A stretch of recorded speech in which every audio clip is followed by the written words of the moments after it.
Di dalam kehidupan kita sebagai seorang muslim, minimal 5 kali dalam sehari semalam kita mendengar seruan untuk mendirikan solat yang disebut azan. Ada kalimat menarik di dalam kalimat azan itu, yakni seruan hayya 'alal falah, marilah menuju kepada keberuntungan, marilah meraih kemenangan. Seruan ini adalah kecenderungan dari setiap manusia, apapun warna kulitnya. Artinya, setiap orang dalam hidup selalu ingin meraih dan mencari kemenangan. Kemenangan akan melahirkan kepuasan batin, dan kepuasan batin memberikan kebahagiaan. Sedangkan kekalahan melahirkan penderitaan batin, dan penderitaan batin menjerumuskan seseorang di dalam berbagai bentuk kerugian. Jikalau inilah seruan azan, maka masalahnya ialah apa yang menyebabkan kita meraih kemenangan. Al-Quranul Karim memberikan tuntunan dan ajaran kepada kita bahwa orang-orang yang memperoleh kemenangan itu tidak lain adalah orang-orang yang bertakwa. Hanyalah mereka yang bertakwa kepada Allah Subhanahu wa ta'ala pada akhirnya akan tampil sebagai pemenang. Lalu siapa orang yang bertakwa itu? Dijelaskan dalam awal-awal Al-Baqarah, orang yang bertakwa yang akan meraih kemenangan. Pertama, allazina yu'minuna bil ghaib, yaitu orang-orang yang beriman kepada yang gaib, percaya bahwa ada alam yang gaib, alam yang abstrak, alam yang tidak bisa dijangkau oleh salah satu daripada panca indera kita. Mereka percaya dan beriman kepada adanya malaikat, beriman kepada adanya iblis dan jin, beriman kepada adanya alam kubur, beriman kepada adanya alam mahsyar, beriman kepada adanya alam akhirat, beriman kepada adanya surga dan neraka. Beriman bukan cuma sekedar beriman dalam ucapan bibir saja, tetapi beriman yang nilai iman itu mampu mewarnai gerak dan gaya hidupnya. Iman yang meresap sampai ke tulang sumsum, kemudian memberikan dampak positif di dalam kehidupan manusia. Alam, kita tahu, adalah sesuatu yang selain Allah, dan Allah bukanlah alam.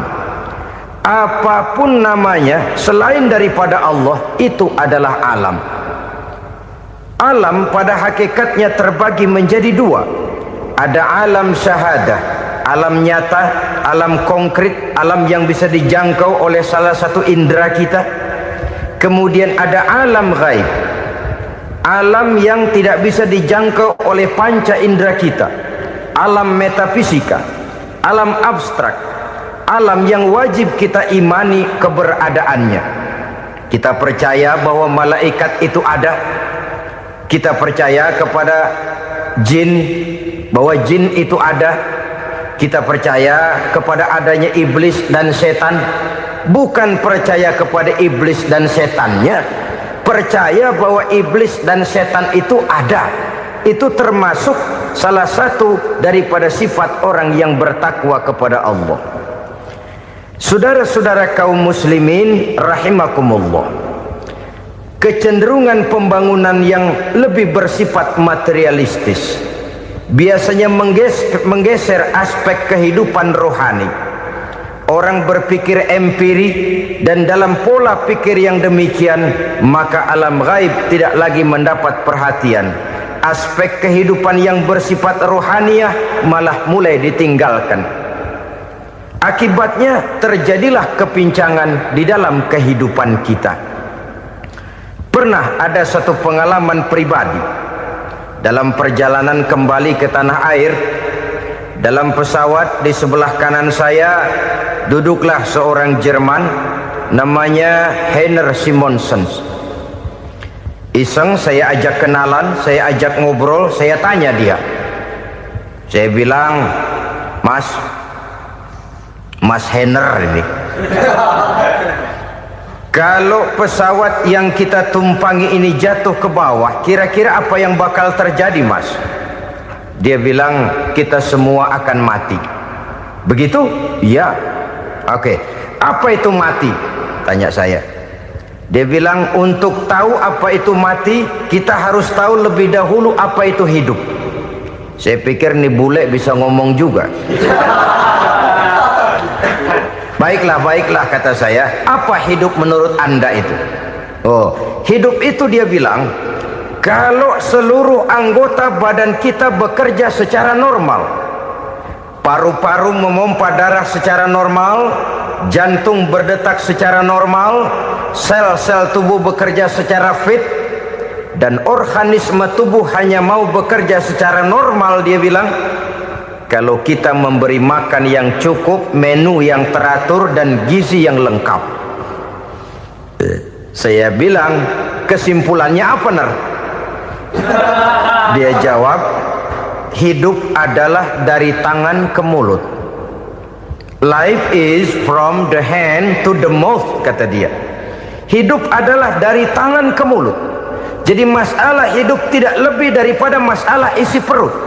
Orang pergi pagi, pulang sore, peras keringat, banting tulang, perut yang dibelain. Saya bilang, you are wrong. Sampean salah, Ner. Kamu orang Islam bukan? Bukan. Pantas. Kenapa saya salah? Dia bilang, ya jelas salah. Salahnya di mana? Kamu ini manusia. Kalau hidup cuma dari tangan ke mulut, saya bilang, kambing di kampung saya juga begitu pikirannya, Ner. Itu kambing di kampung saya, asal perutnya kenyang, sudah hidup dia. Perkara besok bagaimana, lusa prospeknya macam mana, bulan depan ada apa, kambing nggak pernah mikir. Di kampung saya kambing juga pikirannya begitu. Kamu Kristen ya? Tadinya. Loh kok tadinya, lalu apa sekarang kamu ini? Dia bilang, sekarang saya netral. Saya tidak beragama, tapi saya percaya kepada Tuhan sebagai pencipta alam. Saya ingat benar dia bilang, I haven't any religious, but I believe to God as the creator of the world. Kenapa bisa netral begitu, Ner? Habis saya bingung katanya. Islam bilang Islam baik, Kristen bilang Kristen baik, Hindu Buddha bilang Hindu Buddha baik, semua agama baik. Saya netral sekalian, nggak beragama. Yang penting saya percaya kepada Tuhan. Saya bilang, Ner, kamu ini kayak orang mau beli celana, lalu bingung. Yang satu bilang Levi's bagus, yang satu bilang Blue Jean hebat, yang satu bilang Wool England hebat. Celana ini hebat, celana itu bagus, celana ini hebat, semua celana bagus, kamu bingung. Akhirnya netral, tidak pakai celana. Itu juga salah. Saya pikir-pikir, kemudian saya melihat bahwa dua pola berpikir Henner ini nampaknya sudah mulai menggejala di lingkungan masyarakat bangsa kita. Disadari atau tidak, secara jujur kita harus berkata, dua pola pemikiran Henner ini mulai berkembang di tengah masyarakat bangsa kita. Pertama, pola pikir materialisme. Hidup adalah dari tangan ke mulut. Masalah hidup tidak lebih masalah isi perut. Itu yang perlu dibela, dan disitulah arti kehidupan. Pergi pagi, pulang sore, peras keringat, banting tulang untuk mempertahankan perut. Kalau sudah kemari cara orang berpikir, maka buat apa percaya kepada yang gaib? Untuk apa sholat? Untuk apa puasa? Untuk apa zakat? Untuk apa menghadiri majelis taklim? Tanpa kepercayaan kepada yang gaib, hidup berjalan menurut alur empiris dan materialis. Kalau sudah ke sana cara orang berpikir, biasanya orang lalu cenderung menghalalkan segala cara. Hanyalah orang yang percaya bahwa akhirat ada, hanyalah orang yang percaya bahwa alam kubur itu ada, hanyalah orang yang percaya bahwa malaikat itu ada, hidupnya akan lebih terarah dan terkendali. Karena kepercayaan kepada yang gaib, yang merupakan fase daripada kehidupan setelah hidup yang sekarang ini, mewarnai gerak pribadi seseorang di dalam dia melakukan kegiatan hidupnya. Pola berpikir materialisme, disadari atau tidak, mulai menggejala di lingkungan masyarakat bangsa kita. Hidup tidak lebih dari urusan tangan ke mulut, mulut ke tangan, tangan ke mulut. Asal perut sudah kenyang, hiduplah sudah. Perkara bagaimana prospek hari yang akan datang, bagaimana akhirat, tidak jadi persoalan. Ini yang oleh Nabi diperingatkan, ad-dunya sijnul mu'min wa jannatul kafir. Dunia adalah penjara bagi orang beriman dan surga bagi orang kafir. Dulu di zaman Belanda hadis ini pernah disalah tafsirkan, disalah artikan, digunakan sebagai senjata untuk mengkebiri dan membuat impoten umat Islam. Sudahlah umat Islam gak usah macam-macam, kata Belanda. Dunia ini kan penjara buat orang Islam, surga buat orang kafir. Di penjara jangan bertingkah.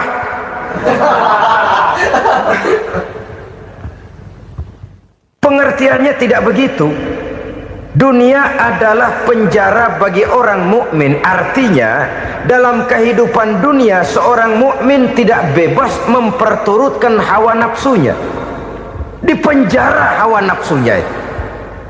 Sebaliknya surga bagi orang-orang kafir. Buat orang kafir surgalah dunia ini. Mereka bebas memperturutkan hawa nafsunya, dilarang tidak terlarang, dicegah pun tidak tercegah. Mereka hidup menurut alur bisikan nafsu mereka sendiri. Kemudian bila ajal datang, maut merenggut nyawa, selesailah surganya sampai di situ.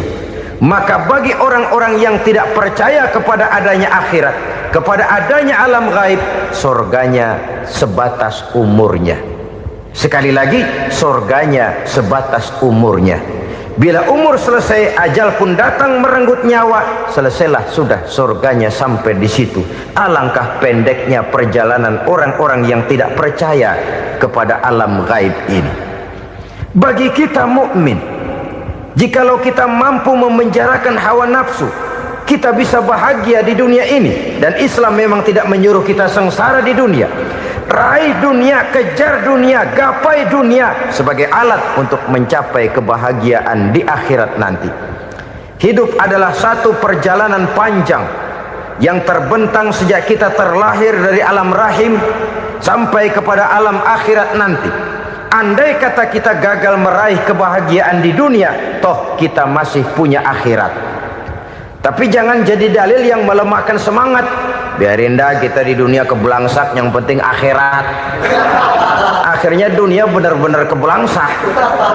Bagaimana dunia ini bisa kita raih, dan bagaimana meraih dunia untuk menunjang kepentingan akhirat nanti. Yang kedua, dari pikiran Heiner yang saya lihat menggejala di lingkungan masyarakat bangsa kita, timbulnya manusia-manusia netral. Seolah-olah Tuhan yes, agama no.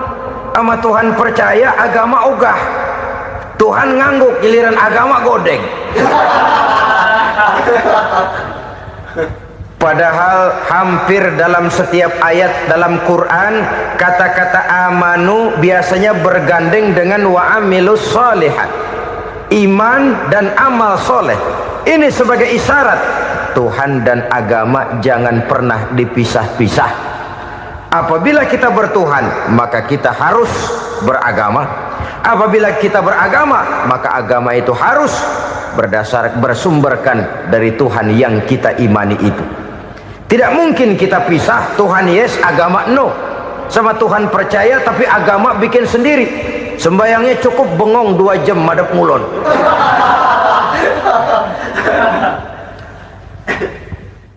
Saudara-saudara kaum muslimin rahimakumullah. Jadi dengan demikian, agama yang kita akui merupakan unsur mutlak di dalam pembangunan sekarang ini, merupakan bagian dari kehidupan yang menuntun kita bahwa di balik alam nyata ini, di balik alam syahadah ini ada alam gaib. Dan mudabbir, murabbi, yang mengatur, yang menguasai, yang memelihara baik dia alam nyata, baik dia alam gaib, tidak lain adalah Allah Subhanahu wa ta'ala. Di sana ada satu super power, satu maha kekuatan yang kita perlu bersandar kepadanya. Sebagai makhluk nyata yang hidup di alam nyata, berbuatlah secara nyata sebagaimana harusnya kita berbuat. Karena Islam jelas bukan agamanya orang pemalas. Islam jelas bukan agamanya orang yang mengajarkan setelah selesai sholat boleh duduk, nggelenggem ayam-ayam, ndelohom, menghitung bintang di langit sambil menunggu keajaiban. Tidak. Islam adalah agama yang mengajarkan apabila sholat sudah selesai kamu kerjakan, bertebaranlah di permukaan bumi, cari karunia Tuhanmu. Jangan hidup berpangku tangan menunggu keajaiban. Karena hidup bukan undian. Jangan berharap untung besar tanpa mau peras keringat. Tapi di sebalik itu toh kita juga harus yakin bahwa di sisi usaha nyata yang kita lakukan ada satu super power, satu maha kekuatan gaib yang menentukan berhasil dan tidaknya usaha kita. Kepercayaan kepada hal semacam inilah yang mendorong kita untuk mempunyai sandaran vertikal, agar jikalau usaha ini berhasil kita tidak lupa diri dan lupa daratan. Jikalau usaha ini gagal kita tidak putus asa dan buruk sangka, tidak cupik pandangan dan sempit hati, tapi mampu melihat persoalan dengan kacamata putih sambil husnuzon kepada Allah Subhanahu wa ta'ala. Kita percaya malaikat itu ada yang namanya raqib dan atid, mengawasi gerak hidup kita sampai kepada gerak hati kita. Ini memberikan sugesti agar kita berhati-hati, tidak sejengkal tanah pun kita bisa berlindung dari pengawasan raqib dan atid. Ada munkar nakir yang akan menyoal kita di alam kubur. Ada malaikat Malik, penjaga neraka. Ada malaikat Ridwan yang menjaga surga. Kita percaya kepada adanya jin, kita percaya kepada adanya setan, iblis. Percaya kepada adanya, bukan mempercayai si setan, si iblis lalu menjadikannya sebagai teman. Tidak. Percaya bahwa mereka itu ada dan merupakan makhluk Allah yang gaib yang diciptakan Allah Azza wa Jalla. Kepercayaan kepada alam gaib memberikan motivasi terhadap gerak lahir manusia, sehingga dengan motivasi kepercayaan kepada yang gaib, gerak lahir jadi lebih terarah, jadi lebih terpelihara. Pernah seseorang bertanya, "Pak, apakah adanya akhirat bisa dibuktikan secara ilmiah?" Saya bilang tidak bisa, tidak bisa. Kenapa? Karena yang berangkat nggak pernah pulang kembali lagi. Kalau dia pulang kemari bisa kita tanya bagaimana enak di sono. Cuma secara moral saya katakan, lebih beruntung orang yang percaya kepada akhirat daripada yang tidak. Sekarang saudara percaya akhirat ada, lalu saudara baik-baik di dunia, sholat, puasa, zakat, menolong orang lain, menebarkan kebajikan. Saudara mati, andai kata akhirat tidak ada, toh dalam hidup saudara sudah berbuat baik, paling tidak nama saudara akan dikenang sebagai orang baik. Sebaliknya, saudara percaya, kata saya, bahwa akhirat tidak ada, lalu hidup semau-maunya, tenggelam dalam maksiat dan munkarat, menentang Allah, tidak mau ruku dan sujud, lalu saudara mati, kemudian akhirat ada, ayo mau apa? Bekal tidak punya. Jadi secara moral lebih beruntung orang yang percaya kepada adanya akhirat daripada yang tidak percaya. Dan itu alam gaib yang tidak bisa dibuktikan secara eksat. Jangankan untuk membuktikan seperti itu, dalam kehidupan sehari-hari saja yang kita rasakan tidak selalu berbentuk toh. Angin, bagaimana sih bentuknya angin? Kita tidak tahu. Merah, buktinya kalau dikerok merah. Yang merah itu kulit, yang kulit kita bukan anginnya. Sakit, rasa sakit itu ada, tapi bagaimana bentuk sakit kita nggak pernah tahu. Kalau kita makan cabai pedas, bagaimana bentuk pedas itu tidak ada, tapi rasa ada. Bentuk pedas hijau, cabenya bukan pedasnya. Tidak semua yang kita rasakan bisa kita gambarkan dalam bentuk yang konkret. Oleh karena itu, sekali lagi bahwa kepercayaan kepada alam yang gaib mampu memberikan satu sugesti yang menata kehidupan seseorang lebih lurus, lebih terarah, dan lebih terkendali. Maka wajar kalau kepercayaan kepada yang gaib mengantarkan seseorang untuk meraih kemenangan. Kenapa? Dia percaya kepada yang gaib, bahwa akhirat ada, bahwa alam kubur ada, bahwa pertanggungan jawab itu ada. Maka dia lalu tidak hidup saenae udele dewe, itu loh. Tidak hidup menurut seleranya sendiri, terarah, teratur. Ini cirinya yang pertama. Orang bertakwa yang akan meraih kemenangan, mereka beriman, mereka percaya kepada yang gaib. Bahkan hal-hal konkret saja selalu berangkat dari yang gaib. Saudara-saudara, para remaja, para pemuda sekarang ini tidak pernah tahu toh siapa yang akan jadi teman hidup saudara. Kita bisa saja ngerancang, mentargetkan, tapi toh akhirnya yang namanya jodoh bukan kekuasaan kita. Rezeki di luar kemampuan kita. Begitu juga ajal. Maut, jodoh, ajal adalah contoh-contoh konkret bahwa pada akhirnya yang gaiblah yang menentukan. Bertahun-tahun ngelancong, emang jodoh seret, nggak jadi.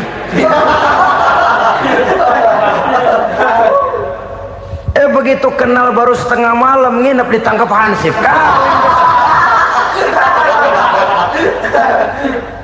Hal-hal semacam itu kadang-kadang kita berpikir suuzon, gilet, perempuannya cakep banget, lakinya rebek amat. Memang begitulah jodohnya. Memang begitulah jodohnya. Saudara hadirin ma'asyiral muslimin yang saya hormati, jadi hal-hal yang konkret saja kita yakini sepenuhnya ditentukan oleh satu superpower yang gaib itu tadi. Dari sanalah segala ketentuan itu berangkat dan kesanalah segalanya akan kembali. Maka kepercayaan kepada yang gaib meluruskan gerak hidup seseorang dan itu akan mengantarkan dia kepada meraih kemenangan. Satu. Yang kedua, wa yuqimuna shalah. Orang bertakwa yang akan meraih kemenangan itu adalah orang-orang yang mendirikan sholat. Kenapa sholat mengantarkan orang untuk meraih kemenangan? Yang jelas, inna sholata tanha anil fahsya'i wal munkar. Sholat mampu mencegah manusia dari perbuatan keji dan munkar. Banyak filsafat hidup yang terkandung di dalam sholat ini. Sejak kita wudhu sampai kita menghadap ke arah kiblat, sampai kita melakukan gerak-gerak sholat, bacaan-bacaan yang ada di dalam sholat, lalu sampai kepada mengucapkan salam. Banyak filsafat hidup yang terkandung di dalam sholat. Umpamanya saja, setelah takbiratul ihram mulai kita dengan sholat dalam posisi berdiri, diajarkan dalam kitab-kitab fikih agar kita melihat ke arah tempat sujud. Ini kan filsafat kehidupan. Kalau kamu sholat dalam posisi berdiri, lihat tempat sujud. Jangan sholat mata jelalatan, sebab nanti bisa mengurangi kekhusyuan. Jadi wajar kalau yang dikatakan bahwa yang paling afdol adalah shaf yang di depan. Kenapa? Secara harfiah pengertiannya akan lebih mengundang kekhusyuan. Kenapa? Kalau kita di shaf paling depan di masjid umpamanya paling banter kita lihat tembok. Tapi kalau kita shaf di tengah atau di belakang, orang-orang di depan kita pun akan kelihatan. Yang bajunya loreng, yang bajunya genggang, yang bajunya macam-macam. Kita lihat, kadang-kadang kita pikirin, ada yang bajunya bolong. Kita sholat tapi dalam hati, nih orang bajunya robek yang nggak tahu apa. Ada saja hal-hal yang mengusik kekhusyuan kita. Oleh sebab itu diajarkan dalam posisi berdiri, lihat, arahkan pandangan matamu kepada tempat sujud. Ini kan filsafat kehidupan. Maksudnya apa? Kalau lagi diri lihat dong tempat sujud. Kalau udah di atas ingat dong sama yang bawah. Kalau sudah tinggi, ingat dong dari mana kamu berangkat. Kalau sudah berkuasa, bantu dong yang lemah. Kalau sudah kaya, santuni dong yang miskin. Kalau sudah alim, bimbing dong yang awam. Ini filsafat kehidupan. Dalam posisi berdiri, kau lihat tempat sujud.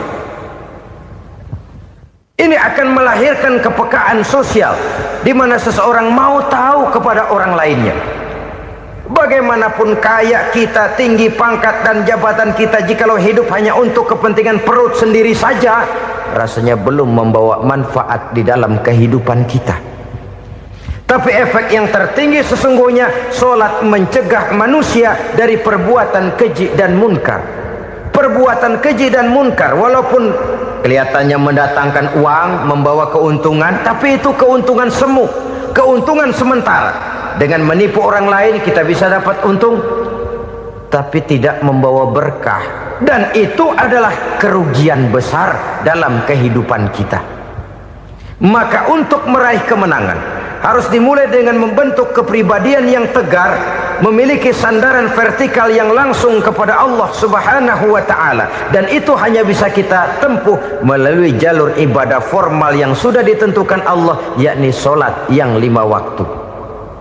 Untuk memperkuat itu ada solat-solat sunnah, rawatib, nawafil sebagai terminal kontrol cadangan untuk memelihara stabilitas temperatur batin di dalam kita berhubungan dengan zat yang maha gaib, yaitu Allah Subhanahu wa ta'ala.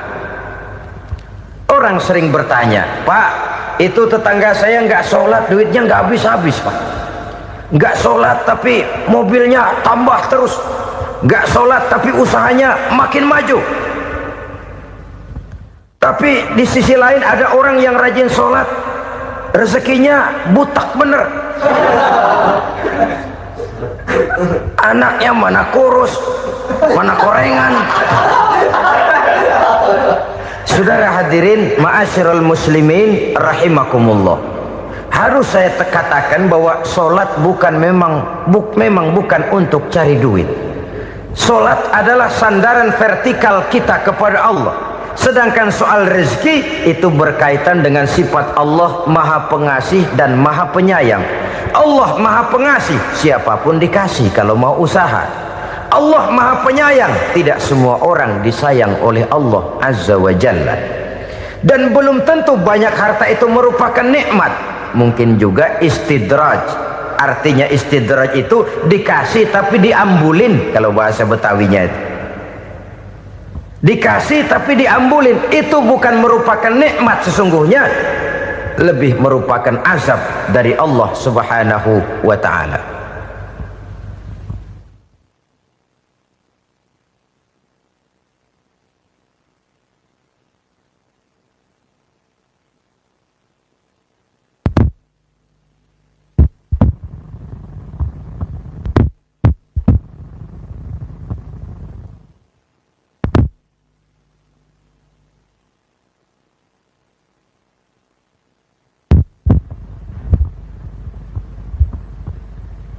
Agama mempunyai sistem solat, dan kita umat Islam telah dituntun oleh Allah Subhanahu wa ta'ala yang wajibnya 5 kali dalam sehari semalam mendirikan solat, dan itu tentu berada dalam jangkauan kemampuan manusia. Pada awalnya barangkali kita memang merasa solat itu satu kewajiban, tapi semakin kita hayati makna, manfaat dan filsafat yang terkandung di dalam ajaran solat, semakin sampai kita kepada keyakinan bahwa solat adalah keperluan kita. Sehingga pada waktu tertentu dinilai puncaknya, kita tidak lagi akan berkata saya wajib solat, tapi kita akan berkata saya perlu solat. Kalau kita sudah merasakan itu adalah keperluan kita, nah di sanalah kita baru akan merasakan ruginya kalau hal itu tidak kita laksanakan. Sepanjang kita masih berkata saya wajib sholat, kita akan lebih merasakan dia sebagai beban ketimbang sebagai keperluan. Yang jelas Allah tidak memerlukan ibadah yang kita laksanakan ini. Dengan kata lain, Andai kata satu dunia penuh ini orang tidak ada yang sholat satu pun, Allah tidak akan turun dari jabatan Tuhan. Jangan lalu berpikir kalau kita ngambek se-RW kagak sembahyang Tuhan tekor kali ini ya. Tentu tidak. Itu perlunya kita, bukan perlunya Allah. Dan pada induknya kita akan berkata, saya perlu agama. Kalau secara induk kita sudah memerlukan agama, maka konsep-konsep yang ada di dalam ajaran agama itu pun adalah juga merupakan keperluan kita. Baik dia bernama sholat, baik dia bernama puasa, baik dia bernama zakat, baik dia bernama haji, seluruhnya adalah keperluan kita. Dan sesuatu yang kita perlukan apabila tidak kita laksanakan akan melahirkan kerugian di dalam kehidupan. Jangan heran kalau kita membaca riwayat perjalanan hidup para salafus soleh, orang-orang soleh. Ada yang tahajud sampai 100 rakaat, ada yang sholat malam kakinya sampai bengkak. Kita sekalinya bengkak biri-biri. Ada yang sholat membaca surah dalam Al-Quran sampai khotam Quran. Kok mau? Mereka sudah merasakan itu keperluan. Itu saja soalnya. Satu saat pun jikalau kita merasa bahwa itu keperluan saya, kita pun akan melaksanakan seperti itu. Keperluan saya dalam kehidupan. Inilah yang kedua. Yang ketiga, orang bertakwa yang akan meraih kemenangan itu, wa mimma razaqnahum yunfikun. Mereka membelanjakan sebagian daripada rezeki yang diberikan Allah kepada mereka. Mereka infakkan di jalan Allah. Ada satu dialog menarik. Satu hari seorang anak muda bertemu dengan seorang kakek-kakek yang sudah dikenalnya baik. Bertanyalah anak muda ini, "Kek, umur kakek berapa tahun?" 15 tahun, kata si kakek. Anak kakek berapa orang? 1. Harta kakek berapa banyak? 15 juta. Si anak muda ini bengong, lalu protes, "Kok kakek bohongin saya?" "Kenapa?" "Saya tahu umur kakek 70 tahun. Kenapa ngaku 15? Saya tahu anak kakek 5. Kenapa bilang 1? Saya tahu kakek miliuner, miliaran uang kakek. Kenapa ngaku cuma 15 juta? Begini, kata si kakek tadi. Benar, umur saya 70 tahun. Tapi dari umur yang 70 tahun itu baru 15 tahun terakhir ini saya merasakan ibadah kepada Allah. Meninggalkan maksiat, jauh dari segala macam munkarat. Maka yang 15 tahun inilah yang benar-benar saya rasakan sebagai umur saya. Benar anak saya 5, tapi yang 4 susah diatur. Cuman 1 rasanya nih yang bakal jadi si buah hati belahan jantung, pelanjut cerita penerus sejarah. Cuma 1 ini yang saya harapkan, yang akan jadi anak soleh, yang akan membuat saya menerima pensiunan pahala. Kalau yang 4 apek dah, nggak ada harapan. Yang 1 nyekek botol melulu. Oh begitu, iya. Lalu kenapa kakek bilang harta kakek cuma 15 juta padahal saya tahu kakek uangnya miliaran, depositonya banyak? Ya karena 15 juta itulah yang saya ingat yang pernah saya belanjakan di jalan Allah. Saya merasa itulah harta saya yang sebenarnya. Yang miliaran yang saya simpan di bank kelak, kalau satu saat saya mati, akan jadi rebutan di antara anak-anak saya. Iya kalau anak saya soleh kayak yang 1 ini. Kalau yang 4 tadi udah tulen dia bakal berantem dah berebut tuh. Jadi 15 juta yang saya belanjakan di jalan Allah inilah yang saya merasakan benar-benar harta saya yang sesungguhnya.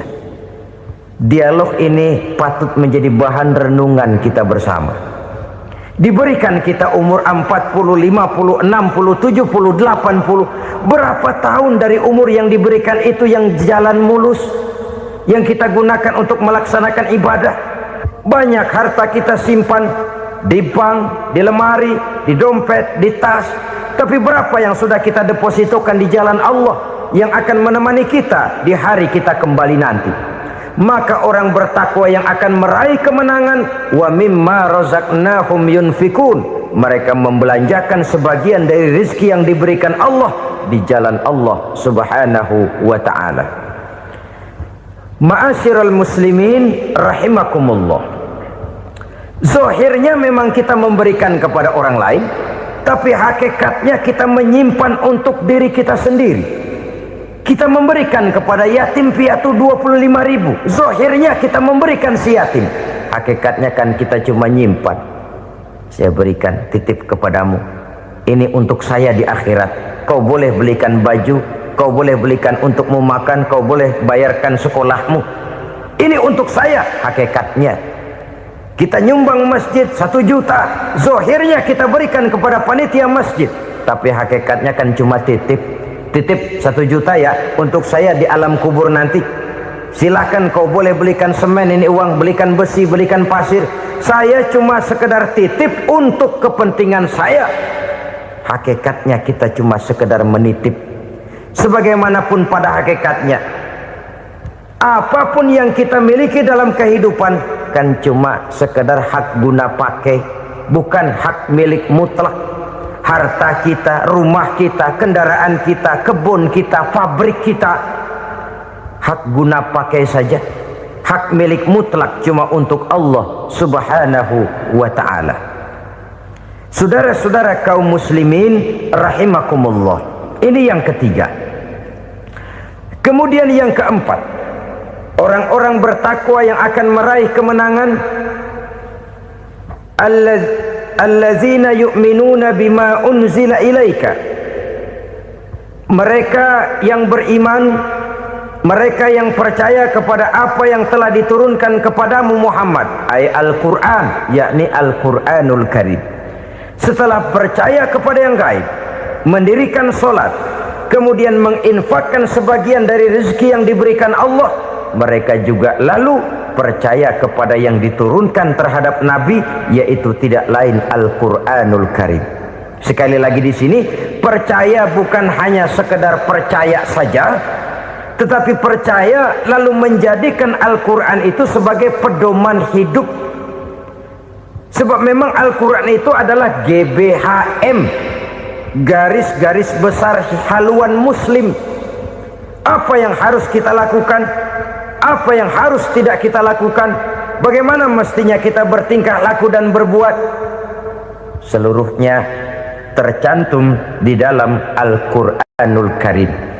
Itu sebabnya ketika satu hari Aisyah ditanya bagaimana akhlak Rasul, beliau menjawab, kana Rasulullah sallallahu alaihi wasallam khuluquhul Quran. Akhlak daripada Rasulullah tidak lain adalah Al-Quran. Jawaban simpel ini memberikan gambaran bahwa keseluruhan daripada konsepsi Quran sudah diterjemahkan dalam kehidupan Rasulullah sallallahu alaihi wasallam. Karena kita tahu akhlak adalah keseluruhan dari gerak hidup manusia, sejak ia berpribadi, berumah tangga, bertetangga, bermasyarakat, sampai kepada berbangsa dan bernegara. Al-Quran tetap memberikan sentuhan nilainya. Oleh karenanya, orang-orang yang bertakwa adalah orang-orang yang menjadikan Al-Quran sebagai pedoman dalam kehidupannya. Dan kita yakini Al-Quran diturunkan kepada Nabi Muhammad bukan merupakan produk Nabi Muhammad. Isi dan redaksinya langsung dari Allah subhanahu wa ta'ala. Kemudian cirinya yang kelima, orang bertakwa yang akan meraih kemenangan itu, wa ma unzila min qablika, tidak hanya sekedar percaya kepada yang diturunkan terhadap Nabi Muhammad yaitu Al-Quran, mereka juga percaya kepada apa yang pernah diturunkan kepada para nabi, kepada para rasul sebelum Nabi Muhammad. Percaya kepada adanya suhuf, percaya kepada adanya Taurat, percaya kepada adanya Injil, percaya bahwa Allah dahulunya sudah menurunkan Taurat kepada Musa, percaya bahwa Allah sudah menurunkan Injil kepada Isa, percaya Injil ada, Taurat ada, diturunkan Allah untuk Isa dan Musa, tetapi tidak wajib mengamalkannya karena kita sudah diberikan Al-Quranul Karim. Ini yang perlu saya garis bawahi. Kita percaya Allah telah menurunkan Injil dahulu kepada Isa. Kita percaya bahwa Allah telah menurunkan Taurat dahulunya kepada Nabi Musa. Kadang-kadang ini dijadikan dalih, dikacaukan pengertiannya. Quran saja mengajarkan bahwa orang yang bertakwa harus percaya kepada Injil, maka pakailah Injil. Apalagi kalau ayat sebelumnya ditilap, dihapus, dihilangkan, Injilnya yang ditekankan, maka akan terjadilah penekanan yang salah arah. Karena salah arah akhirnya bisa merusak dan menghancurkan akidah.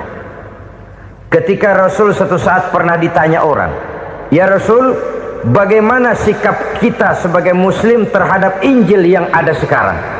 Beliau menjawab, "La tukadzibuhu jami'an wa la tusaddiquhu jami'an." Jangan didustakan seluruhnya, jangan juga dibenarkan semuanya. Artinya, ini sudah merupakan gambaran dari Rasul bahwa dalam Injil yang ada sekarang masih ada ajaran-ajaran tauhid yang dibawa oleh Nabi Isa dan diajarkan kepada umatnya. Tapi juga dalam Injil yang sekarang ini sudah terkena intervensi dan investasi manusiawi. Karena itu Rasul menyimpulkan, la tukadzibuhu jami'an wa la tusaddiquhu jami'an. Jangan didustakan semua, jangan dibenarkan seluruhnya. Kita memang percaya Allah telah menurunkan Injil kepada Nabi Isa dulu, tapi kita tidak wajib mengamalkan Injil. Kita percaya Allah telah menurunkan Taurat kepada Nabi Musa, tapi kita tidak wajib mengamalkan kitab ajaran Taurat. Yang wajib kita percayai dan kita amalkan hanyalah Al-Quranul Karim. Kenapa? Oleh karena baik yang ada di dalam Taurat, baik yang ada di dalam Injil, tentu tercakup di dalam Al-Quran sebagai kitab terakhir yang diturunkan oleh Allah Subhanahu wa Ta'ala. Dan itu wajar. Kalau seorang pejabat mau mengeluarkan satu keputusan baru, tentu dia harus meninjau keputusan-keputusan lama. Andai kata dianggap tidak berlaku, dianggap tidak relevan lagi, maka keputusan-keputusan lama itu tentu sudah dianggap tidak berlaku. Sebagian daripada aturan-aturan dalam keputusan lama yang masih dianggap relevan tercantum dalam keputusan baru yang wajib diamalkan. Begitulah hubungannya antara Al-Quran, Taurat, Zabur, dan Injil.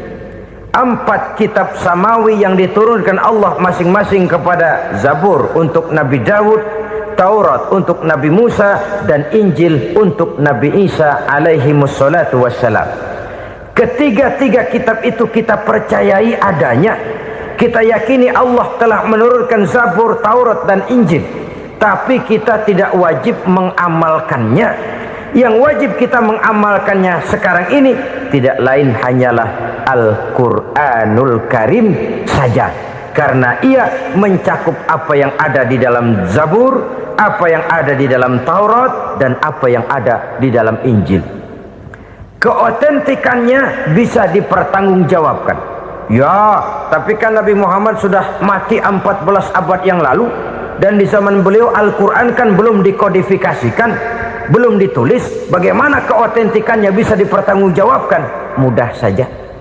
Allah berjanji, inna nahnu nazzalna dzikra wa inna lahu lahafizun. Kami yang menurunkan Al-Quran dan kami yang akan menjaga dan memeliharanya. Allah turunkan Quran, Allah menjaganya. Bagaimana cara Allah menjaga Al-Quran itu? Banyaknya orang-orang yang hafaz Al-Quran. Hafaz Al-Quran 30 juz, 114 surah, 6.666 ayat. Sehingga jangankan satu kata, jangankan satu ayat, satu kalimat saja berubah sudah akan timbul reaksi dan mudah dimengerti. Kenapa? banyak orang-orang yang hafaz Al-Quran. Sedangkan pada setiap akhir tahun biasanya malaikat Jibril selalu mengadakan checking terhadap ayat-ayat yang diturunkan pada waktu itu. Di zaman Nabi sendiri sudah ada usaha kodifikasi. Dan yang lebih luar biasa lagi, sampai hari ini tidak seorang pun mampu membuat satu ayat saja semacam Al-Quran. Ke bahasa manapun dia diterjemahkan, naskah aslinya tetap ikut, rujukan dasarnya tetap ada. Berdasarkan itu, maka tidak mungkin terjadi penyelewengan terhadap atau pemalsuan terhadap ayat-ayat Al-Quranul Karim. Kesuciannya, keotentikannya, kemurniannya bisa dipertanggungjawabkan. Ma'asyiral muslimin rahimakumullah. Oleh karenanya, konsepsi dasar daripada ajaran Islam ini memang tidak lain adalah Al-Quran dan Sunnah. Isi daripada agama Islam yang merupakan iman, Islam dan ihsan, konsepsi dasarnya tidak lain adalah Al-Quran dan Sunnah Rasulullah Sallallahu Alaihi Wasallam. Maka yang kita perlukan sekarang ini adalah terjemahan Al-Quran di dalam kehidupan kita. Dengan demikian, maka gaya kehidupan yang lebih Qurani itulah yang kita dambakan. Kita perlu memang terjemahan Quran dalam bahasa Inggris, dalam bahasa Belanda, dalam bahasa Jepang, tapi yang lebih kita perlukan adalah terjemahan Quran di dalam kehidupan kita. Konsekuen, tidak memanipulasi, ringan sama kita jinjing, berat sama kita pikul. Jangan kalau lempengan ayat Quran tuh kira-kira enak diamalin, keras teriakan kita. Giliran kira-kira ayat Quran itu mukul kepala kita sendiri, diam kita. Itu ciri yang pernah disindir Allah dalam awal-awal Baqarah juga. Ciri beragamanya orang yang munafik. Kullama adha'a lahum masyawfih, kata Allah.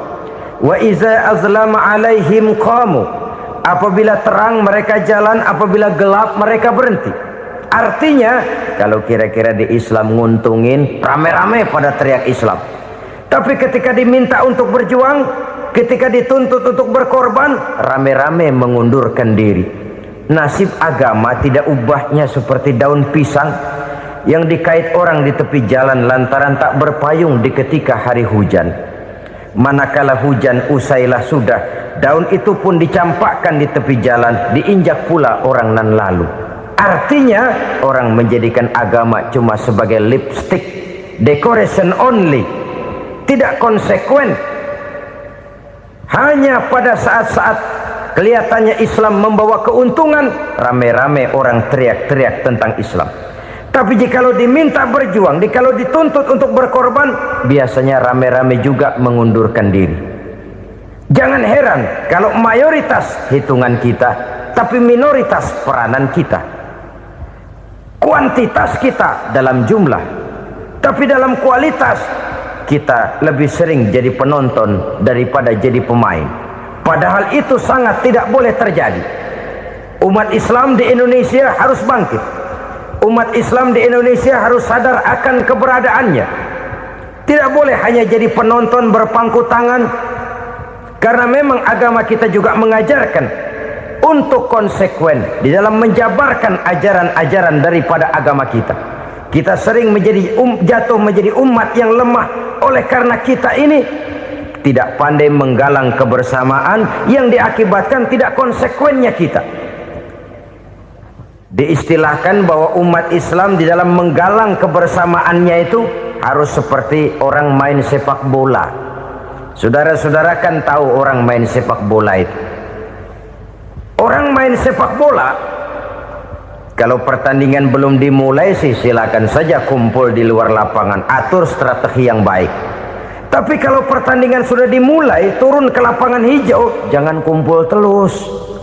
Ada sepak bola gotong royong, mundur-mundur rame-rame, depan ke depan kumpul melulu mainnya. Kalah. Orang main sepak bola itu ya harus ada penyerang tengah, harus ada penjaga gawang, harus ada strikernya, harus ada kiri luarnya, kanan dalamnya yang jadi backnya. Posisi boleh bermacam-macam, tapi yang penting saling ngoper untuk menggolkan gawang lawan. Begitulah umat Islam ini. Boleh ada yang jadi pejabat, boleh ada yang jadi pengusaha, boleh ada yang jadi petani, silakan ada yang jadi seniman, ada yang jadi penyair, ada yang jadi artis sekalipun. Tapi kalau sudah berhasil menguasai bola, jangan lupa operannya. Operan itu yang langka. Kita ini muslim kadang-kadang kalau sudah memegang menguasai bola, kalau belum mau mampus, belum mau ngoper. Nanti kalau sudah nggak punya bola, baru mau ngoper. Kalau sudah dengar-dengar mau dekat pensiun, baru mau jihad, baru mau berjuang, baru mau ngurus pesantren. Tanda tangan sudah tidak laku, memo sudah tidak dihargai, baru mau berjuang. Kemarin kemana, Mas? Kita tidak pandai memanfaatkan posisi. Dengan kata lain, kalau kembali kepada persoalan kita, konsekuensi kita terhadap agama yang kita anut ini belum ideal. Kita masih lebih sering berislam ini pada saat-saat yang menurut perhitungan kita membawa keuntungan. Tapi kalau diminta berjuang, dituntut berkorban, yang itu pun hakikatnya adalah untuk kepentingan kita juga. Allah tidak pernah menuntut kita untuk jihad bagi kepentingan Allah, itu tidak. Berjuang menegakkan agama Allah, apakah untuk kepentingan Allah? Tidak. Untuk kepentingan kita. Sebab nilai-nilai jihad itu pada akhirnya akan membawa kita kepada satu kebahagiaan. Setidaknya kalau tidak di dunia, tentu di akhirat sebagai syahid. Oleh karena itu, pada bagian akhir ini saya ingin mengajak, marilah kita konsekuen. Sekali kita berkitabkan Al-Quranul Karim, mari dia kita jadikan pedoman. Jangan cuma kita jadikan sebagai penghias dinding, pelengkap rumah, bahwa di rumah kita ada Al-Quran, tapi yang baca kecoa. Habis pada bolong tuh Quran. Yang penting kan punya Quran. Ditaruh di pintu rumah. Biar apa? Biar kuntilanak kagak masuk katanya. Ya apa itu nasib Quran, cuma kerjanya jaga pintu, ngusir kuntilanak, ngusir memedi. Bagaimana kita hidup menurut tuntunan Al-Quran? Kadang-kadang tidak pernah menjadi masalah bagi kita. Maka bagaimanakah Al-Quran akan mungkin membawa keberkahan dalam hidup kalau ajarannya kita injak-injak dalam keseharian kita? Mewujudkan gaya hidup yang lebih Qurani, itulah yang akan kita rintis di dalam kehidupan kita, bertahap, step by step, menurut kemampuan yang ada pada kita. Jika jalan ini tidak bisa kita selesaikan, percayalah akan ada generasi penerus yang akan melanjutkan usaha dan cita-cita mulia itu. Jadi percaya kepada Taurat, percaya kepada Injil, sekadar percaya Allah dahulunya sudah menurunkan itu, tapi kita tidak wajib mengamalkannya. Kenapa? Generasi Injil masa berlakunya sudah kedaluarsa. Taurat masa berlakunya sudah kedaluarsa. Injil pernah berlaku untuk orang Nasrani di zaman Nabi Isa. Taurat pernah berlaku untuk orang Yahudi di zaman Nabi Musa. Setelah generasinya berlalu, datang Rasul penutup yang membawa Al-Quranul Karim. Maka Al-Quran itulah yang berlaku menjadi pedoman sampai hari akhir nanti.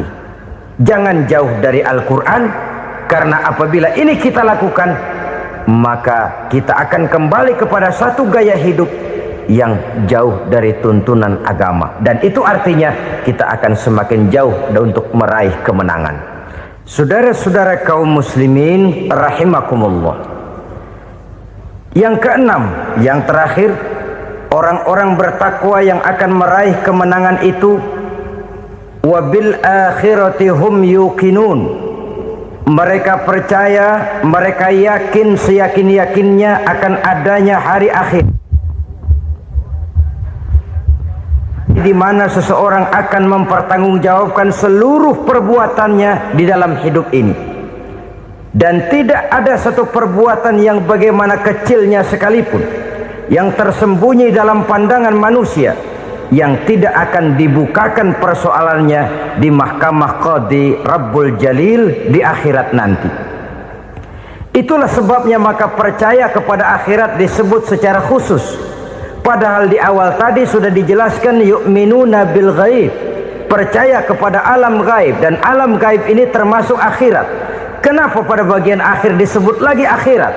Karena ternyata bahwa kepercayaan kepada adanya akhirat merupakan induk dari kepercayaan terhadap adanya malaikat, setan, jin dan lain sebagainya, dan akan lebih memberikan sugesti dalam kehidupan manusia untuk meluruskan gerak hidupnya.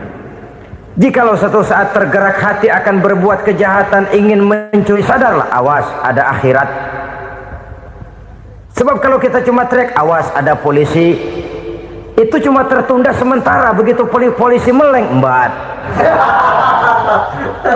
Kalau kita ingin berbuat jahat cuma berteriak awas ada hansip, cuma sementara ketika hansip itu ada. Tapi kalau ceritanya awas ada akhirat, mau menyeleweng awas ada akhirat, mau berjudi awas ada akhirat, mau mencuri awas ada akhirat. Keyakinan yang akan meluruskan gerak hidup manusia sehingga gerak itu jadi lebih terarah dan terkontrol, tidak merugikan baik diri sendiri, lebih-lebih orang lain. Ternyata bahwa kepercayaan kepadanya adanya hari akhirat sanggup menjadi sumber daya kontrol dari kehidupan manusia, sehingga ia tidak terjebak dalam perbuatan maksiat dan munkarat. Saudara-saudara kaum muslimin, inilah saja yang kita bicarakan pada pertemuan kali ini. Semoga Allah subhanahu wa ta'ala memberikan kekuatan zahir dan batin kepada kita. Amin. Untuk dapat meraih kemenangan dengan beriman kepada yang gaib, mendirikan solat, membelanjakan sebagian dari rezeki yang diberikan Allah, percaya kepada Al-Quran, beriman kepada kitab-kitab yang diturunkan sebelum Al-Quran, lalu meyakini adanya hari akhirat. Saya percaya kepada sesuatu yang saya mengerti, sesuatu yang boleh dipelajari sejak TK sampai perguruan tinggi, sejak anak-anak sampai kakek nenek. Saya bukan percaya kepada sesuatu yang saya tidak mengerti tapi yang harus saya percaya. Saya justru percaya kepada sesuatu yang memang saya mengerti. Saudara-saudara, demikianlah bahwa Tuhan dalam Islam adalah Tuhan yang terbuka, rasional, boleh dipelajari sejak kakek-kakek sampai anak-anak, sejak TK sampai kepada perguruan tinggi. Lalu yang kedua, masih menurut kata dia, saya adalah pengagum Amerika, dia bilang, sebagai penegak hak-hak asasi manusia, sebagai pahlawan demokrasi yang pagi-pagi sudah mencanangkan di dalam dia punya Declaration of Independence bahwa semua manusia dilahirkan sama, all men are created equal. Saya kagum dengan itu, sampai pada satu saat menurut cerita dia, saya berada di New York, saya mau masuk sebuah restoran, saya tertegun ketika saya akan masuk. Di pintu restoran itu tertulis white only, white only, hanya melayani kulit putih. Artinya sing kulite ireng minggir. Saya gelo, saya nelongso, bahasa Inggrisnya. Katanya all men are created equal, semua manusia dilahirkan sama. Lah ini kok tegel-tegele, kok sampai hati bikin tulisan hanya melayani kulit putih.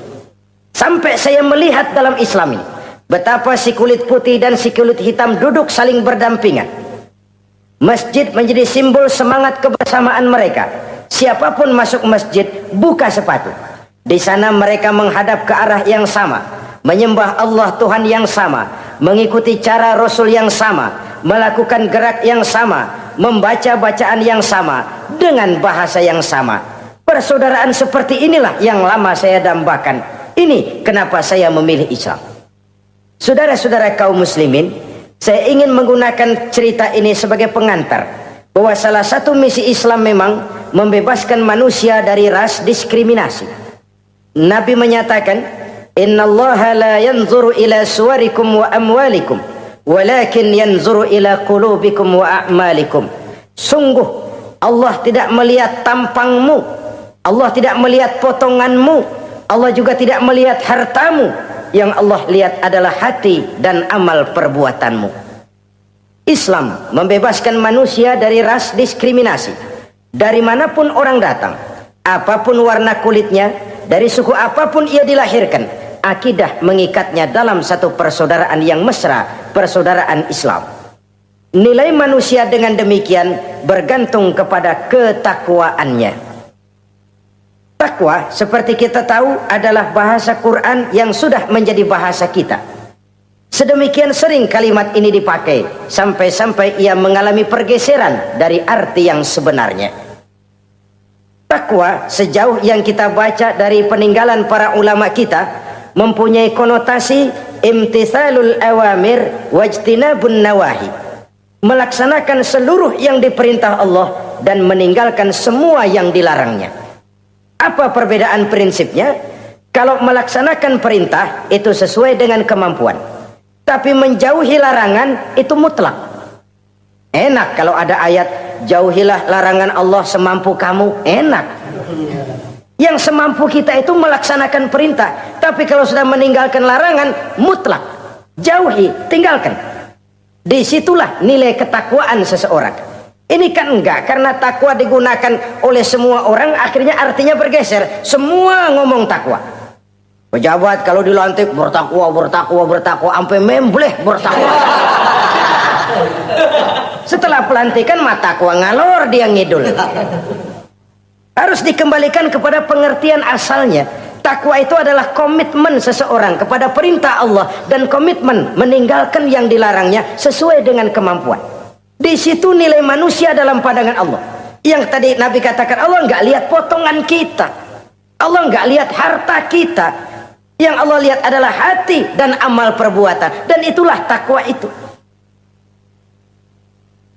Maha benar Allah dengan firman-Nya yang menyatakan, Inna akramakum indallahi atqakum. Yang paling mulia di antara kamu dalam pandangan Allah adalah orang yang paling bertakwa kepadanya. Sering sekali sekarang ini kalimat agama digunakan untuk maksud yang tidak sama dengan maksud agama. Ya contoh kalimat takwa ini. Atau misalnya kita baca iklan, telah berpulang ke rahmatullah dengan tenang. Kalau dengan tenangnya sih boleh dah, mana ada orang mati kelojotan. Tenang. Tapi ke rahmatullah. Rahmatullah itu kan artinya kasih sayang Allah. Kasih sayang Allah itu kan surga. Kalau bajingan mati, enggak ke rahmatullah pulangnya.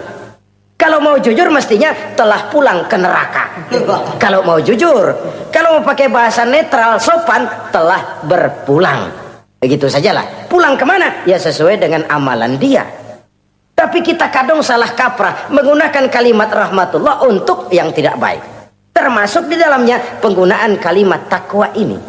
Padahal disinilah nilai manusia dalam pandangan Allah.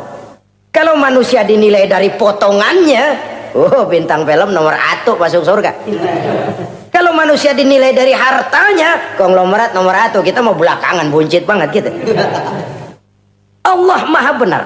Yang paling mulia di antara kamu dalam pandangan Allah, yang paling bertakwa kepadanya. Nah, apa sih sifat-sifat orang takwa itu? Ini yang akan kita bicarakan pada pertemuan kali ini. Berangkat dari surah Al-Baqarah ayat 3 sampai dengan ayat 5, kita akan melihat 5 tanda orang-orang takwa itu. Apa dia? Pertama, allazina yu'minuna bil ghaib. Orang yang bertakwa adalah orang yang beriman kepada hal-hal yang gaib. Kita tahu bahwa yang ada ini kan cuma 2 saja pada hakikatnya. Pertama Allah, dan yang kedua alam. Allah adalah apa yang selain alam. Yang selain alam itu ya Allah namanya. Allah itu bukan alam, dan alam bukannya Allah. Allah disebut Khalik, alam disebut makhluk. Kemudian alam ini kan ada 2 macam. Ada alam nyata, ada alam gaib. Ada alam syahadah, ada alam gaib. Alam nyata kita sebut dengan alam fisika, dan alam gaib kita namakan dengan alam metafisika. Termasuk dalam alam gaib ini kita wajib beriman. Akhirat, alam gaib, kita percaya akhirat itu ada. Alam kubur, alam gaib, kita yakini keberadaannya. Malaikat, alam gaib. Jin, alam gaib. Setan, genderuwo, memedi, kuntilanak, tuyul. Kita percaya kepada iblis, percaya bahwa iblis itu ada. Kita percaya kepada malaikat, percaya bahwa malaikat itu ada. Dan kepercayaan ini sudah nature. Kalau kita lihat dalam dunia animisme, orang dahulu menyembah pohon sebenarnya kan karena dia percaya bahwa pohon punya kekuatan. Kekuatan itu yang disembah untuk mengharap manfaatnya atau terhindar dari bahaya yang bisa ditimbulkannya. Orang menyembah api karena percaya di balik api itu ada kekuatan. Orang menyembah lautan begitu, orang menyembah gunung begitu. Nah, Islam mengarahkan ini kepada hal-hal yang lebih konkret. Percaya kepada alam gaib. Bahwa di balik alam nyata ini ada alam yang tidak nyata. Apakah itu namanya akhirat, alam barzah, malaikat, jin, itu semua termasuk di dalam alam yang gaib. Orang yang bertakwa, alladzina yu'minuna bil ghaib. Dia percaya kepada yang gaib-gaib itu. Percaya tentang adanya. Bukan percaya kepada iblis lalu ngikutin si iblis, bukan. Kita percaya yang namanya iblis itu ada. Setan itu ada, jin itu ada, malaikat itu ada, alam kubur itu ada. Sebagai makhluk yang diciptakan oleh Allah dan Allah sebagai khalik. Baik alam syahadat, baik alam gaib, penciptanya tetap Allah Subhanahu wa ta'ala. Allah menciptakan siang, Allah ciptakan malam, Allah ciptakan yang baik, Allah ciptakan yang tidak baik. Apa perlunya? Ada manfaatnya untuk keseimbangan dalam alam ini. Manusia kan diberikan kebebasan bahwa segala sesuatu sudah ditentukan Allah memang, tapi kan tidak diberitahukan ke kita. Alam naj'al lahu 'ainaini wa lisana wa syafatain. Bukankah kami berikan kamu dua mata, dua telinga, lidah? Bukankah kami berikan kamu kemampuan untuk berpikir? Kami berikan tunjukkan dua jalan yang baik, yang tidak baik. Kira-kira, manusia, ini jalan kebaikan, akhirnya akan sampai ke surga. Ini jalan kejahatan, akhirnya akan sampai ke neraka. Silakan kamu memilih. Agar kamu tidak salah pilih, kami berikan otak. Kami turunkan Rasul, kami turunkan wahyu, kami turunkan agama. Kalau sudah semikian komplitnya, masih salah pilih juga, emang dasar rezeki bonyok. Dikasih otak, diturunkan Nabi dan Rasul, diturunkan wahyu, ditunjukkan jalan kebenaran. Malahan kata Imam Mustafa Al-Maraghi, Allah memberikan petunjuk kepada kita itu bertahap. Pertama diberikan yang namanya hidayatul ilham, insting. Insting ini tingkatan dasar yang sangat diperlukan oleh manusia. Kita bisa lapar, kita bisa sedih, kita bisa gembira, kita bisa nangis, kita bisa ketawa. Nggak ada yang ngajarin. Belum pernah saya melihat ada kursus ketawa. Belum pernah. Belum pernah ada akademi pertangisan. Nggak ada. Itu insting yang kita bawa sejak lahir. Dan anehnya ketawa tiap orang nggak sama, nangis tiap orang nggak sama.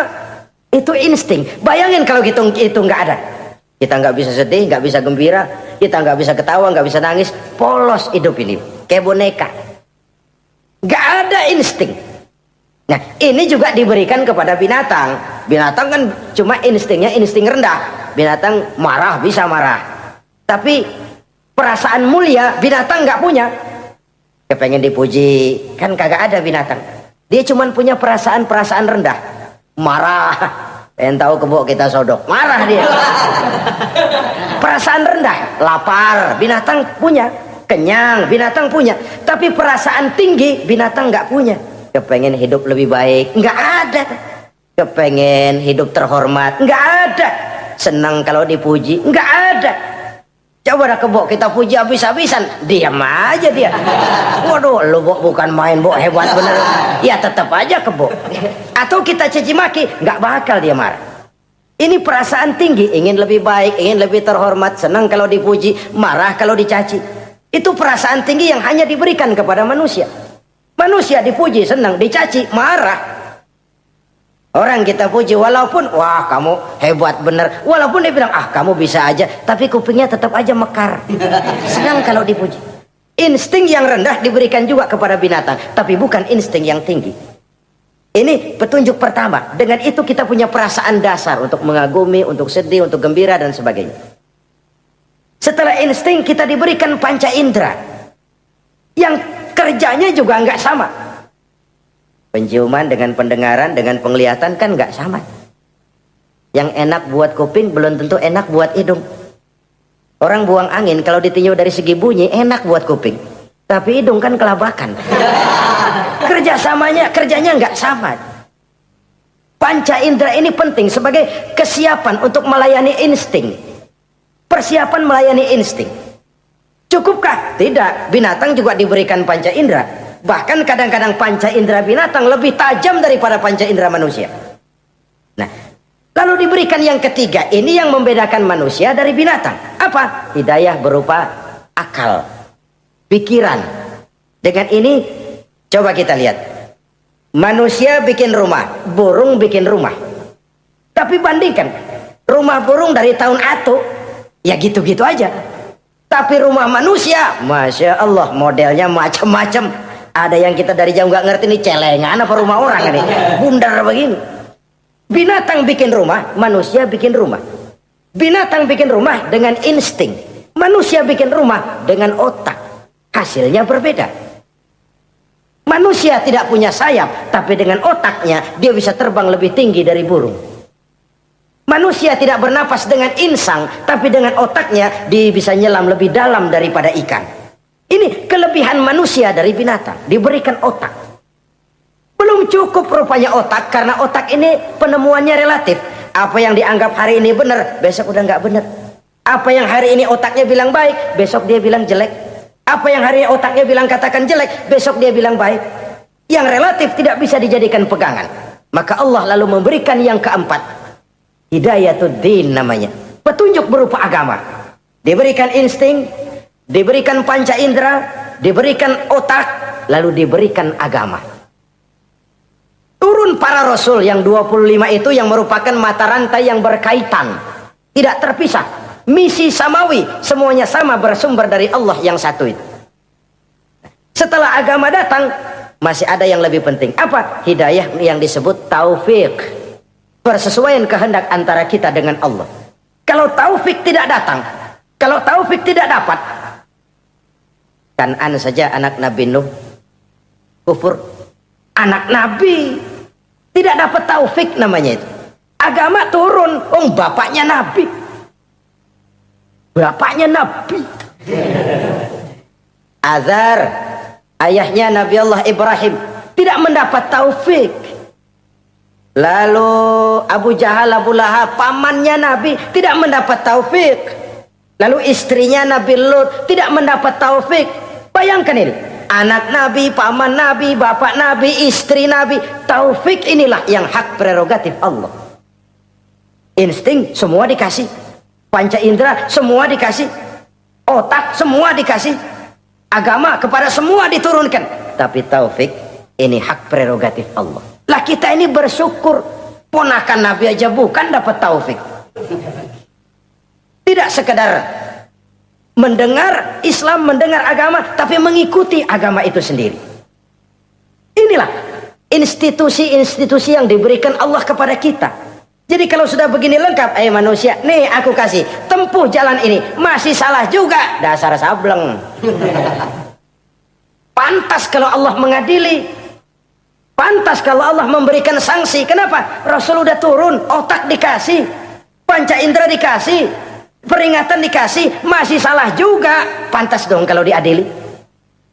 Kecuali kalau Allah nggak nurunin apa-apa, hidup dah selagu-lagu lu sono, mau guling mau gupak terserah deh. Kalau begitu lalu ada pengadilan, nggak adil. Ini institusinya lengkap kok. Pantas kalau Allah mengadakan pengadilan di akhirat. Pantas kalau Allah meminta kita pertanggungan jawab. Komplit begini rupa. Nah, termasuk di dalamnya kita percaya kepada yang gaib ini. Bahwa ada yang tidak nyata di balik yang nyata ini. Ada yang kita percaya kebaikannya. Ada yang kita percaya sekedar percaya saja. Kayak setan, iblis, kita percaya adanya. Tapi kan gak wajib ngikutin. Termasuk mempelajari ilmu-ilmunya setan, ilmu-ilmunya iblis. Tenung, santet, nujum-nujuman, ramal-ramalan. Itu kan ilmu-ilmunya setan, ilmu-ilmunya iblis. Belajar saja pun jangan. Belajar saja pun gak boleh, apalagi sampai mengamalkannya. Karena tatkala kita belajar apalagi mengamalkan, kita sudah bersekutu dengan setan dan iblis. Nauzubillah summa nauzubillah. Ini yang pertama. Jadi orang yang bertakwa itu sifatnya yang pertama, dia percaya kepada yang gaib. Di balik yang nyata ada yang tidak nyata. Lah, saudara-saudara, jangankan yang alam seperti ini ya, alam kubur, alam akhirat. Masih di alam nyata ini saja ada sesuatu yang hanya kita bisa rasakan tapi nggak bisa kita lihat, nggak bisa kita pegang. Contohnya angin. Ada tuh, kita rasain tapi kan nggak bisa kita pegang. Bentuknya bagaimana kita nggak tahu. Wah, merah pak, kenapa? Buktinya dikerok. Itu mah merah kerokan, bukan warna angin merah. Sesuatu yang ada tapi hanya bisa kita rasakan. Pedas, makan cabai pedas. Pedas itu ada, tapi kan abstrak. Mana sih pedasnya? Nggak bisa kita pegang, nggak bisa kita lihat, tapi kita rasain. Oh, itu yang hijau mah cabai, mang. Pedasnya mana pedasnya? Sesuatu yang cuma ada rasa, tanpa bentuk, tanpa bisa kita jamah. Ini satu langkah untuk mengantar kita memahami yang gaib, yang masih dalam alam nyata saja. Ada sesuatu yang kita cuma merasakan adanya, tapi kita nggak bisa lihat, kita nggak bisa pegang. Makanya ada orang tanya, Pak, itu kalau orang mati dibacain Fatihah di sono apa pahalanya nyampe tuh? Saya jawab, kalau ente nggak percaya mati dulu dah. Mati dulu, bacain Fatihah, tungguin di sono. Kalau nggak nyampe balik lagi kemari. Long bagaimana hal-hal yang kayak begitu? Wong sholat saja kita nggak tahu sholat kita diterima atau tidak oleh Allah. Kita puasa, kita hanya melaksanakan. Allah mau terima apa tidak kita nggak tahu. Itu yang nyata-nyata, apalagi sudah berkaitan dengan hal-hal yang gaib. Ini sifat yang pertama, orang yang bertakwa, alladzina yu'minuna bil ghaib, dia percaya kepada yang gaib. Alam kubur itu ada, alam akhirat ada, malaikat ada, jin ada, surga ada, neraka ada, dan lain sebagainya. Satu. Yang kedua, orang yang bertakwa itu wa yuqimunas shalah. Setelah percaya kepada yang gaib, mereka juga mendirikan sholat. Nah, mari kita lihat ayatnya. Selalu yang berkaitan dengan sholat itu kalimatnya yuqimunas shalah, mendirikan sholat, bukan mengerjakan. Gak ada ayat i'malis sholah, if'alis sholah, kerjakan sholat, gak ada. Selalu aqimis sholah, dirikan sholat. Kenapa? Kata para ulama, kalimat mendirikan ini mengandung makna istimrar, mengandung arti kontinuitas, ada kelanjutan. Mendirikan sholat artinya mengerjakan sholat dengan betul. Selesai sholat, ajaran sholat diterjemahkan dalam kehidupan. Itu artinya mendirikan sholat. Nah, kalau dilihat dari sisi ini, banyak di antara kita yang sudah mengerjakan sholat tapi belum mendirikan sholat. Sebab mendirikan istimrar, ada kesinambungan. Selesai sholat, ajaran sholat diterjemahkan di tengah-tengah kehidupan bermasyarakat. Sehingga sholatnya punya refleksi, sholatnya punya bias dalam membentuk kepribadian dirinya. Ini kadang-kadang rancu, yang sembahyang dia, yang nyolong dia, yang baca Quran dia, yang fitnah orang dia, yang sedekah dia, yang nyolong dia juga. Ansip bingung bagaimana mutusinnya. Kalau mendirikan sholat mengandung arti kesinambungan, selesai sholat, ajaran sholat diterjemahkan dalam kehidupan. Apa? Banyak tentunya. Misalnya sholat melahirkan sikap rendah hati, melahirkan keikhlasan, melahirkan sifat jujur, melahirkan sifat disiplin, dan lain sebagainya. Dan itu diterjemahkan dalam kehidupan. Kita lihat, ini anggota badan kita yang paling terhormatkan kepala. Kalau bercanda sama teman, dipegang tangan, kita masih senyum. Dipegang kaki kita masih senyum. Tapi kalau pala dikeplakin, jengkel bukan main. Kenapa? Al-Mukarram itu adanya di sini, otak, di kepala. Tapi kepala yang kita hormati ini, ketika sujud di hadapan Allah, sama rendahnya dengan telapak kaki kita. Allahu Akbar. Yang besar cuma Allah. Manusia, kepala sama rendah dengan telapak kaki. Kesadaran ini membias, selesai sholat, kembali ke masyarakat, sombongnya hilang. Apalagi ikhlas. Sholat itu kan lillahi ta'ala. Orang mau puji apa tidak, enggak soal. Orang mau bilang ini, mau bilang itu, soal lain. Yang penting ini saya kerjakan lillahi ta'ala, karena Allah saja, bukan karena yang lain. Disiplin. Sehari semalam 5 kali kita lapor kepada Sang Maha Komandan. Bagaimana tidak akan tercegah dari perbuatan yang keji dan munkar? Seorang prajurit saja, kalau sehari semalam 5 kali dia lapor kepada komandannya, saya yakin dia tidak akan sempat melaporkan yang tidak baik. Pantas kalau Al-Quran memberikan jaminan solat mampu mencegah manusia dari perbuatan yang keji dan munkar. Masih ada yang tanya, Pak, katanya sembahyang mencegah orang berbuat jahat. Iya, teman saya kok sembahyang nyolong ayam. Bagus, sembahyang nyolong ayam. Coba nggak sembahyang, nyolong motor. Gedean lagi yang dicolong. Dan sebenarnya itu bukan jawaban, itu cuma logika saja. Yang benar adalah solatnya belum berfungsi. Dia baru mengerjakan solat, belum mendirikan solat. Inilah yang kalau kita jujur mau bicara, inilah problem kita sekarang ini. Mengislamkan orang Islam. Bagaimana dari mengerjakan solat kita menjadi mendirikan solat. Agar solat itu membuahkan hasil berupa pembentukan kepribadian. Di tengah-tengah kehidupan sosial kemasyarakatan. Kalau tidak, ya sekedar terjebak kepada rutinitas. Pergi haji begitu, pulang haji bikin gila. Masuk Ramadan begitu, selesai Ramadan ya tetap begitu. Ibadah tidak memberikan bias dalam pembentukan pribadi. Itulah sebabnya digunakan kalimat yuqimunas sholat, mendirikan sholat, yang mengandung arti berkesinambungan. Selesai sholat, jiwa dan semangat, ajaran dan filsafat sholat diterjemahkannya dalam kehidupan sehari-hari. Saudara-saudara kaum muslimin rahimakumullah. Sifat yang ketiga dari orang takwa adalah wa mimma razaqnahum yunfiqun. Mereka menginfakkan sebagian dari rizki yang diberikan Allah kepada mereka. Rizki menurut definisi yang diberikan para ulama kita, ar-rizqu bimakna al-ata hissiyan kana aw ma'nawiyan. Rizki adalah pemberian, baik yang abstrak maupun yang konkret. Selama ini kita sering mengartikan rizki hanya dalam bentuk uang, sehingga rizki kita dibatasi oleh pengertian kita sendiri. Padahal tidak cuma uang, ilmu adalah rizki, jabatan dan kedudukan adalah rizki, otoritas dan wibawa juga rizki, anak, istri, suami juga rizki.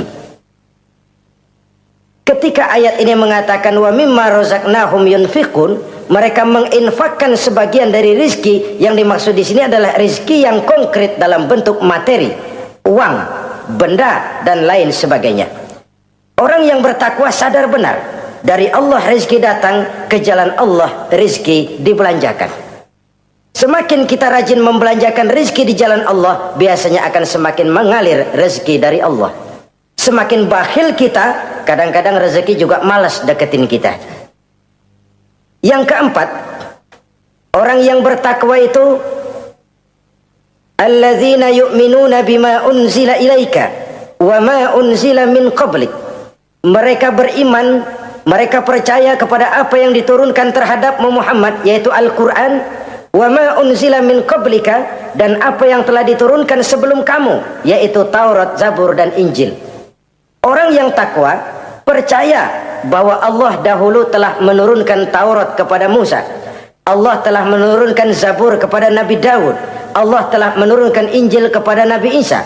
Percaya sekadar percaya, tidak wajib mengamalkan ajarannya. Kita percaya Taurat itu kitabnya Allah, Injil dahulu yang diturunkan kepada Nabi Isa kitab Allah, Zabur kitab Allah. Percaya sekadar percaya, bukan percaya kemudian mengamalkan, bukan. Karena dengan turunnya Al-Quran, maka seluruh kitab-kitab terdahulu sudah tercakup di dalam Al-Quran. Orang yang bertakwa percaya kepada apa yang diturunkan terhadap Nabi Muhammad. Apa itu? Al-Quranul Karim. Bagaimana kepercayaan kita kepada Al-Quran? Bahwa dia kitab suci yang isi dan redaksinya langsung dari Allah, yang kita membacanya beribadah, mengerti atau tidak mengerti artinya. Akan lebih baik setelah bisa membaca, mengerti, kemudian mengamalkannya dalam kehidupan kita. Saudara-saudara, kalau kita adakan konteks ini di mana-mana, modernisasi, globalisasi, kemajuan sering membawa pergeseran nilai. Dulu, ini zaman dulu ya, waktu listrik belum masuk desa, kita rasakan betul kalau masuk kampung berasa banyak orang Islam, padahal rumah pakai lampu templok, lampu tempel, paling banter patromak. Tapi kita masuk kampung berasa kok banyak orang Islam. Kenapa? Suara Al-Quran kedengaran dari rumah-rumah. Kenapa? Ada anak-anak muda lagi latihan baca barzanji. Kenapa? Ada patayat, santri-santri wanita lagi baca solawatan. Kenapa? Nenek-nenek lagi ngapalin sifat 20 sembari nyisik. Wujud artinya ada, maka mustahil Allah. Zaman dulu terjadilah modernisasi, listrik masuk desa. Apa yang kita lihat? Rumah pada terang, terus televisi main gede-gedean, lalu radio kaset main kenceng-kencengan. Tergeserlah suara Al-Quran, apalagi solawatan, apalagi barzanjian. Apa tidak boleh? Ya boleh saja. Apa tidak bagus? Ya bagus saja. Tapi kalau harus menggeser, apalagi menggusur nilai-nilai positif, itu yang kita prihatin. Kan Nabi mengingatkan, la tattabi'anna sunnana man kana qablakum shibran bi shibrin wa zira'an bi zira'in. Kamu akan ikuti tingkah laku orang-orang sebelum kamu. Cuma ikut-ikutannya nggak berasa, sejengkal, lalu sehasta, lalu semeter, lalu 3 meter. Begitu enak kamu ikut-ikutan budaya orang lain, sampai yang kamu ikuti masuk lubang biawak, kamu akan masuk juga ke dalamnya. Inilah kehidupan kita, inilah kehidupan anak-anak kita. Jujur mereka lebih kenal Valentine Day daripada Muharram. Anak-anak kita, anak-anak muslim, kalau kita menghitung Muharram sampai Zulhijjah nggak hafal. Kalau Januari sampai Desember, anak-anak kita bangun tidur hafal. Muharram sampai Zulhijjah, jangan anaknya, bapaknya keder. Kita hanyut oleh budaya-budaya yang, ya bukan saya katakan bukan tidak baik, tapi kalau harus menggeser, apalagi menggusur yang ada kaitannya dengan nilai agama, ini kan ironi. Ikut-ikutan kita sejengkal, semeter, sampai yang diikutin masuk lubang biawak, udah kadang asik ikut, ya ikut juga nyemplung ke dalamnya. Orang sering katakan mula-mula dari nama dulu nih yang kagak begitu kelihatan pengaruhnya. Mula-mula malu pakai nama yang berbau Quran, malu pakai nama yang berbau Islam. Dari nama nanti dia pindah ke pakaian, dari pakaian dia pindah ke pergaulan. Kalau sudah pindah ke pergaulan, dikhawatirkan pindah agama pun nggak terasa. Wah, semua agama sama, semua agama bagus. Lalu bagaimana? Bagaimana musimnya aja. Ironi, menyedihkan, memilukan, bahkan memalukan.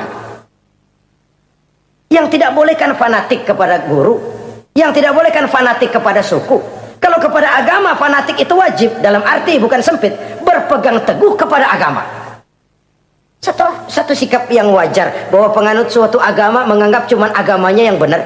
Itu sikap setiap penganut agama. Orang Kristen begitu, orang Hindu begitu, orang Buddha begitu. Kenapa kalau orang Islam begitu lalu dianggap ekstrim? Sebagai Muslim saya yakin cuma Islam yang benar. Kristen juga akan bilang begitu. Kristen yang benar, Buddha juga akan bilang begitu. Ini fanatisme dan wajar penganut suatu agama menganggap cuma agamanya yang benar. Yang lain juga bersikap begitu. Tapi kalau Islam saja yang bilang ekstrim katanya. Dunia internasional sendiri kadang-kadang, kalau sudah ekstremis, teroris, kok cepat sekali alamatnya ke Islam. Saudara-saudara kaum muslimin rahimakumullah, saya kembali kepada soal kita. Begitu enak kamu ikut-ikutan, yang kamu ikuti masuk ke lubang biawak, kamu akan ikut juga masuk ke dalamnya. Maka hati-hati bergaul, maka hati-hati memilih teman, maka baik teman pergaulan, lebih-lebih teman hidup. Karena orang sering bilang cinta itu love is blind katanya ya. Cinta itu kotok, cinta itu buta, cinta itu lamur, nggak bisa bedain coklat, nggak bisa bedain yang lain-lain. Orang sering kehilangan pertimbangan. Demi cinta akidah terjual, demi cinta akidah tergadai. Tidak ada kemalangan yang paling malang kecuali kalau kita harus berpisah dengan akidah. Sebab itu modal dasar. Nah, orang yang bertakwa, dia beriman kepada Al-Quran. Beriman kepada Quran artinya apa? Menjadikan Quran sebagai imam dan dia sebagai makmum. Konsekuensinya makmum harus ikut imam. Selain Quran dia percaya kepada Injil, kepada Zabur, kepada Taurat. Dilihat dari sudut ini, umat Islam itu lebih toleran loh. Orang lain yang megang Injil nggak bakal percaya kepada Quran.